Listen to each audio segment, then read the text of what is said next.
कि जोड़े जोड़े फलावा जोड़े जोड़े फलावा तोहे चढ़ाइबो ना छठी मैया तोहे चढ़ाइबो ना मैया मोरे तोहारी रे दुआरिया भोर भोरे आइबो ना कि मैया मोरे तोहारी रे दुआरिया भोर भोरे आइबो ना जोड़े जोड़े फलावा जोड़े जोड़े फलावा तोहे चढ़ाइबो ना ए छठी मैया तोहे चढ़ाइबो ना।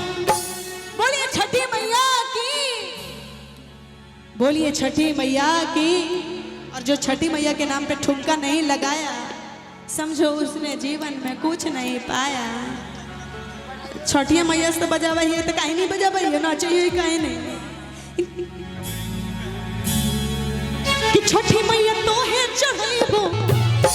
देखिए एक बार ठुमका लगा के दिखाइए कि छठी मैया तोहे चढ़ाइबो। ऐसे कर दिए कि छठी मैया तोहे चढ़ाइबो कि मैया मोरे तोहारी रे दुआरिया भोरे भोरे आइबो ना कि मैया मोरे तोहारी रे दुआरिया भोरे भोरे आइबो ना। जोड़े जोड़े सोपावा जोड़े जोड़े सोपावा तोहे चढ़ाइबो ना कि छठी मैया तोहे चढ़ाइबो ना कि मैया मोरे कि मैया मोरे कि मैया मोरे तोहारी रे दुआरिया भोरे भोरे आइबो ना कि मैया मोरे तोहारी रे दुआरिया भोरे भोरे आइबो ना।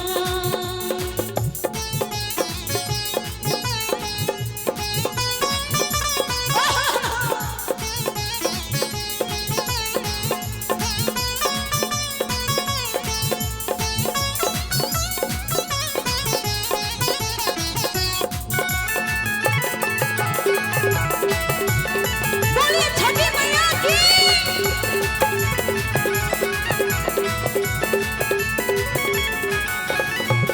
जोड़े जोड़े ठेकुआ जोड़े जोड़े ठेकुआ तोहे चढ़ाइबो ना छठी मैया तोहे चढ़ाइबो ना।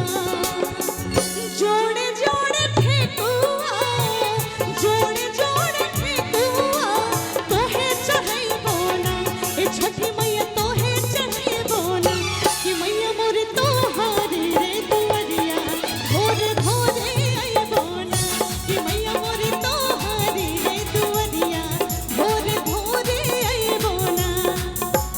हम तो मंगनी पियर सड़िया हम तो मंगनी पियर सड़िया सुटवा काहे ले आइनी है सुटवा काहे ले आइनी है सभे फलवा त लैनी बनम जी सभे फलवा त लैनी बनम जी उठिया काहे न लैनी है सभे फलवा त लैनी बनम जी उठिया काहे न लैनी है उठिया काहे न लैनी है कि हम तो मंगनी पियर सड़िया हम तो मंगनी पियर सड़िया अरे सुटवा काहे ले आइनी है अरे सुटवा काहे ले आइनी है कि सभे फलवा त लैनी बनम जी उठिया काहे न लैनी है कि सभे फलवा त लैनी बनम जी उठिया काहे न लैनी है अरे सभे फलवा त लैनी बनम जी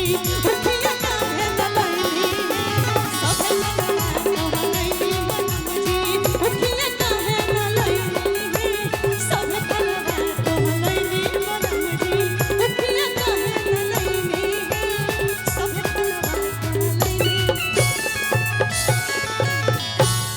और इसी के साथ इस एपिसोड यहीं खत्म होता है आज का एपिसोड। अगले एपिसोड में मिलने के लिए फिर से मिलेंगे।